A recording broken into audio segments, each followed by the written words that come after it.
if he or she doesn't have, plans, and of course we had no plans, but we had a governor who'd been in government for 20 years. He had his own office in the Capitol, he had his staff. So we had it easier than most people. And interesting, some of the things that we did, first thing I did that weekend before Monday, I drafted a transition principles on ethics and confidentiality and all that. And some of those have been reprinted and used by governors ever since, because John Engler would go to the new governor's school every 2 years and give this lecture that I would help prepare. We'd dig out the old stuff we did. So things like operating principles. One of the principles was, if you're on the staff of the transition, you are never quoted in the press, period. Well, one young guy got quoted by some environmental newspaper up north. And we saw it. And he was driving back down, and I called him up and I said, you're off the transition team. He said, well, why? What did I do? I said, well, I saw your name in the paper. You talked to this editor. Well, I was just trying to get information of the transition. I said, no, that's not the rule. The rule is you're not quoted. And he was a young guy that worked for the Republican staff, and it was probably unfair to him. Well, it wasn't unfair, he broke the rule. But boy, everybody knew after that. McLellan meant what he said. The other thing they kept looking for was our hit list. They were confident that John Engler had a hit list of people, and I said, no.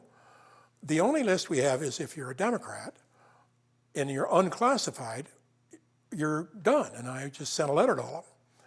There was another subset, and those were Republicans who had gone to work for Blanchard. And they had my special attention because, I just wanted to make sure they knew and everybody else knew. If you were a turncoat, you were gone. And a couple of them had the chutzpah to come over and think that it was an interview to stay in the job. And it wasn't. It included some good friends of mine, like Larry Meyer, who had been commerce director and had been one of my big clients. And fortunately, he had taken a leave of absence, and he was going back. And he knew it. He knew, so there was no problem with Larry, but there were some that didn't. So those are one of those great things of our political system. When John Engler left office, he really went out of his way to accommodate incoming Governor Granholm.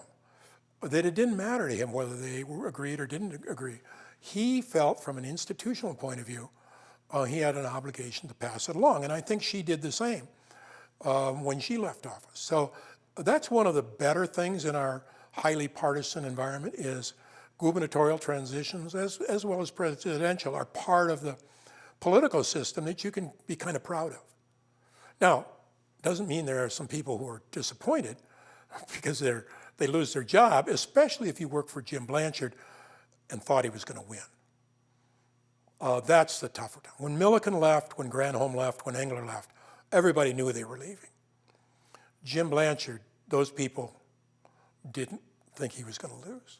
Well, he left scores of positions unfilled. It really helped our present Attorney General because Governor Blanchard didn't fill the Ag Commission. Governor was able to fill it, and they picked Bill Schuette as the Ag Director. And so he then used that and is now our Attorney General.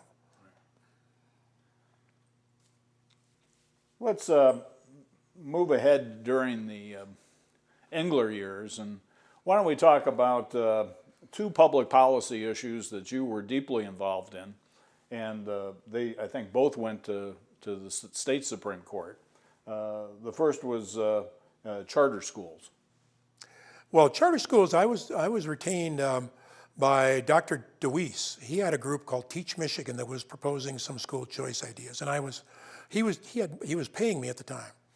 The governor comes in and he wants to do charter schools. They actually passed a charter school law that I never had read. And I read it and I said, this is completely unconstitutional. I mean, just you're proposing things that don't make sense. And I asked Lucille Taylor, the governor's legal counsel, I said, Lucille, because they usually were very careful. The governor was a lawyer. Well, this was during Proposal A, when Proposal A was being considered. She just said, I just didn't have time to read it. and they signed it. So I went to the governor, and the governor's, I said, this is unconstitutional, you have to do it again. Good news is, they decided to do it again. Dick Posthumus and some of the Democrats, including John Kelly, said, we want to take a Democratic bill and pass it so that we have a piece of charter schools. So I worked with the legislature, got it passed. I used the charter schools idea as an example as what's been fortunate for me, and that's the life cycle of legislation, public policy. I got in on the ground floor to draft that bill. I then had to help implement it, and I had Len Wolf, who was then a young associate in the firm, draft the first set of forms. And I said, Len, whatever you draft will be around forever. Because whoever does the first set of forms, everybody copies them. Then we got sued. And I said, well, now we have to defend the law. So to be able to write a law, implement the law, and then defend the law in the state Supreme Court and win, and then continue to represent people in the whole school change area is quite professionally satisfying. A lot of times lawyers only get a window on that process. But to have basically lived with that for all those years, and school choice continues to be a battle. I continue to be beaten up by the press trying to help the new governor on his school reform ideas, and he's taken them far beyond where Governor Engler was. And so public education and public schools and school choice, education choice continue to be a battle and will continue to be. If you don't mind, I'd like to get a little personal. You first discovered that you had arthritis when you were 30, and you've lived now over 40-some years with that illness. But frankly, I think most observers know that you've lived a very, very full life, even with what could have been a very debilitating, disease. Would you like to comment on that? I always say this, I'm lucky I'm a lawyer. If you just look at my hands, what if I was a bricklayer or a piano player? I'd be unemployed, but I'm a lawyer. All I have to do is move my mouth. And I type with 2 thumbs. And my secretary would laugh, and she'd say, I can't believe how fast you type. I said, well, I was a journalism student, and journalists just type with 2 fingers. I just had to switch to thumbs. And I will say that, and you hear this from other people that have much more severe disabilities than I do. Once you get it and accept it, it doesn't, it can, I don't want to say enrich your life, but it doesn't have to limit it, except in the ways that you do. I made a decision, and I think I told you this before. I was at a show, and there was a blind musician. And somebody asked him how it limited him as a blind musician. He said, well, it really doesn't. I treat my blindness as an inconvenience. And I said, that's what I'm going to do. I'm going to say it's an inconvenience. And even though I've had 10 operations and fixed all kinds of things, arthritis doesn't kill you. It limits you, particularly if you want to be a golfer or a, like I say, piano player.